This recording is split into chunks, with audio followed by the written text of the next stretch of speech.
পলাশবাড়ি থেকে ৮ কিলোমিটার দূরে ঘোড়াঘাট ব্রিজের সাথে লাগানো রেস্টুরেন্টটা। নিচে পুরো বাঁশ আর কাঠ দিয়ে রেস্টুরেন্টটা তৈরি করেছে এবং তারা যে সিঁড়িটাও তৈরি করেছে কাঠ দিয়ে। তো চলে আসছি শিবগাছ সহ এখানে ঘুরতে।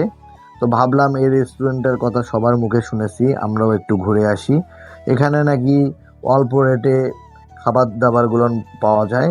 আর এখানে রেস্টুরেন্টটা ঘুরে আমাদেরকে ভালোই লেগেছে। এখান থেকে পুরো ঘোড়াঘাট যে ব্রিজটা আছে এই ব্রিজটা উপভোগ করা যায়। আর ছোট বাচ্চাদেরকে নিয়ে আসলে এখানে দৌড়াদৌড়ি করতে পারবে, স্পেস অনেক বড়। আমার নিজের কাছেও ভালো লেগেছে। শিবগাতকে নিয়ে রেস্টুরেন্টটা একটু ঘোরাঘুরি করলাম, কথাবার্তি বললাম বাবা ছেলে। ঘোরাঘুরি করতে করতে আমাদের সামনে হতেছে মেনুটা চলে আসছে। মেনু কার্ড দেখেন, ক্যাফে রাঙ্গা অ্যান্ড রেস্টুরেন্ট। এখানে আমাদের ইচ্ছা মতো আমরা অর্ডার করে দিয়ে বসে আছি। খাবারটা গরম গরম খাবার পাওয়া যায়। তো শিবগাতের আম্মু বসে আছে। আসলে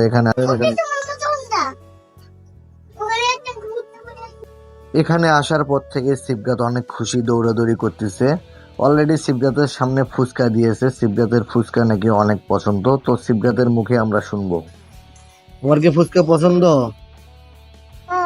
অনেক পছন্দ।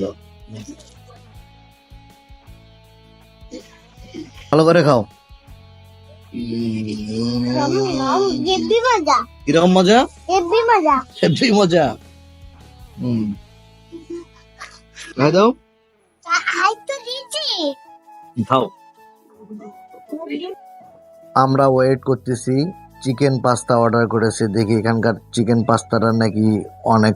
এই যে আমাদের চিকেন পাস্তা চলে আসছে।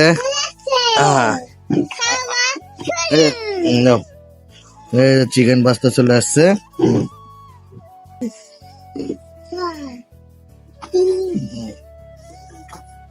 কেমন মজা?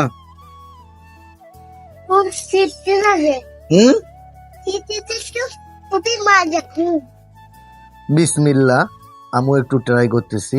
আসলে চিকেন পাস্তাটা মোটামুটি ভালোই আছে দাম হিসাবে। তো এখানে আসলে সবচাইতে ভালো লেগেছে আমার পরিবেশটা অনেক সুন্দর। দেখেন পরিবেশটা একদম কত সুন্দর।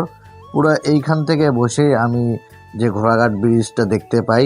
আর এখানে সবচাইতে খাবার দাবারগুলো আমার কাছে সুন্দরই লেগেছে। অল্প রেটে খাবার দাবার হিসেবে অনেক ভালোই ছিল।